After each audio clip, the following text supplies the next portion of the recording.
Standard Oil and your local Standard Oil dealers and agents invite you to listen to the Standard Oil News Roundup, a service of WHO Hotline News. Good afternoon, ladies and gentlemen. This is Jack Shelley, and these are the headlines in the news this noon. U.S. Marines have scored an apparent victory over the Viet Cong. President Johnson is holding a news conference right now. Details on these headlines in just a moment. Ladies and gentlemen, it comes to you from the doorway of the Standard Tire Company at the corner of 1st Avenue and 1st Street in downtown Cedar Rapids, Iowa. It's a nice day, although it's clouding over a bit. Shirt sleeve weather. You can take off your coats today. Beautiful day for baseball. Much too warm for football. My goodness, I'd hate to be wearing busting pads today. Those of you that have been gone on vacation and those of you that are planning to go, we're glad those of you that are back because we wouldn't want to lose any listeners. And those of you that are leaving, we hope you'll drive carefully and be back with us for all the things that are going on that we do have. It's too early to tell what will happen to farm prices generally. Today at our terminal markets, cattle prices increased 27% and hogs 17.5%. Shenandoah markets bought butcher hogs at $17 per hundred, up 18%. Little or no increase.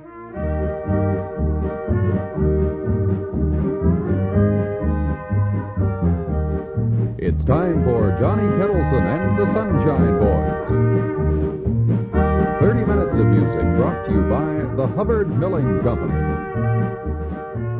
Freddie Cannon on KIOA from the 9+40 with a dedication song at 5 minutes after 1 on the new Dick Young's program. Now more winners, more often with more cash calls here on KIOA, the prize-winning station. KIOA. Welcome to the Archives of Iowa Broadcasting located at Wartburg College in Waverly. It's a collection of the history of radio and television in our state, but it's much more than that. It's really the story of the people of Iowa, as told by broadcasters throughout the last 100 years. Iowa's broadcasters have told the stories of our state and its people for nearly a century. And here in the archives, you'll find actual broadcasts and artifacts from the earliest days to today, from stations large and small all across Iowa. This facility is the tangible resource which makes it possible to hold the project of the Archives of Iowa Broadcasting in place. It is a place for the artifacts to be stored in a climate-controlled vault and also to present some evidence of what the collection is about through the hardware experience which is displayed in this room.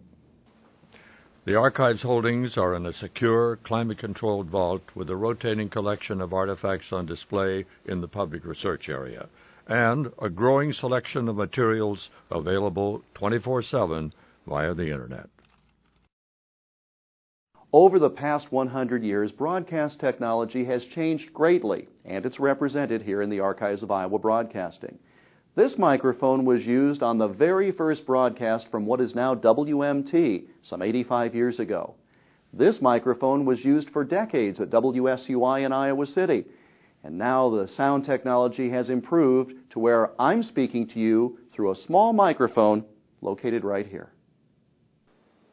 While we do have many representative items of hardware, one of the key components of the collection is actual broadcasts, preserved in a contemporary format. We're going to take time out and go to a warmer place by far, the riverbank. Ta-da! Turn on the motor and the light. It appears that San Francisco 49er running back O.J. Simpson is through for the remainder of the National Football League season. Simpson suffered a shoulder separation last weekend, but he declined surgery with hopes of playing again this year. Team doctors say Simpson could recover in 3 weeks, but said that is definitely a long shot. We had 90-degree high down at Kansas City. We had 87 up at Madison, Wisconsin. On the other side of the contrasting air mass situation, we had a 48 up at Bismarck, North Dakota. This is Dole trying to go over the top of Fife. Fife kept it alive on the rebound and picked up by Pratt. Gives it to Davidson. The pass up court, thrown away. You saw Pratt right over the scorer's table. United Flight 232 en route from Denver to Chicago, attempting an emergency landing at the Sioux City Airport, crashed just before 4 o'clock this afternoon. The scene of the crash, as News Center 4 photographers at the scene captured the video when the DC-10, making an emergency landing, crashed on approach to runway 22, turned over, and burn. One of the hallmarks of the collection, in addition to vintage equipment such as this camera from the 1950s, is the collection of oral history interviews that make up the Iowa Broadcasting Oral History Project. And Grant, that was one of the top priorities when this whole endeavor began more than a decade ago.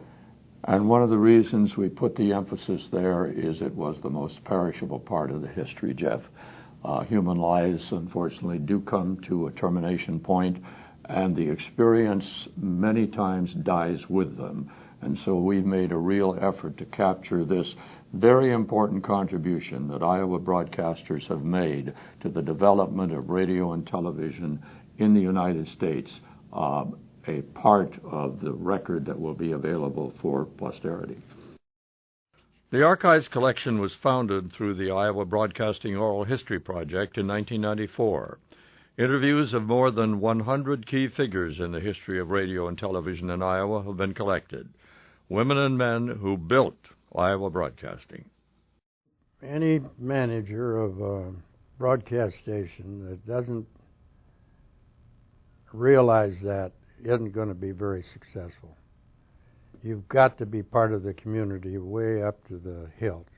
And that sometimes is the difference between success and also ran station. We had a theme song. I remember one woman telling me that the theme song, whatever it was played at 3 in the afternoon, and her child went and got the peanut butter and bread and bought it to her to make the sandwich because it was lunchtime. The story that stands out in respect to, how young I was is that when I did the audition, they said, very nice job, John. We like the audition. You just look a little too young. And of course, I looked about 15. Maybe if we could put some gray in your hair. And so they actually took me into the makeup room and put a little powder in my hair and took me back out on camera, and I looked like a 15-year-old with powder in my hair. And it's just ironic that 30 years later, now I finally have some gray in my hair, which is what they were looking for 30 years ago.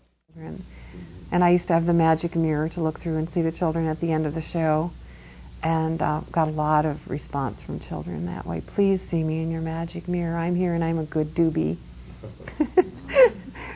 That a 50,000-watt clear channel radio station in the heart of Iowa could provide a service to people in small towns and on the farms, in addition to the cities, but particularly for people in the rural areas that they had never known before. It was just a whole new world opening up for them.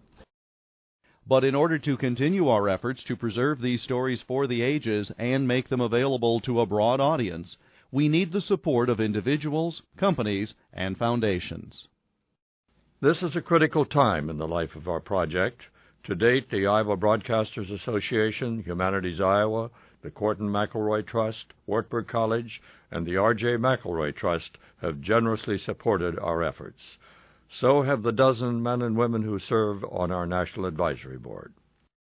We invite you to join us in supporting the Archives of Iowa Broadcasting.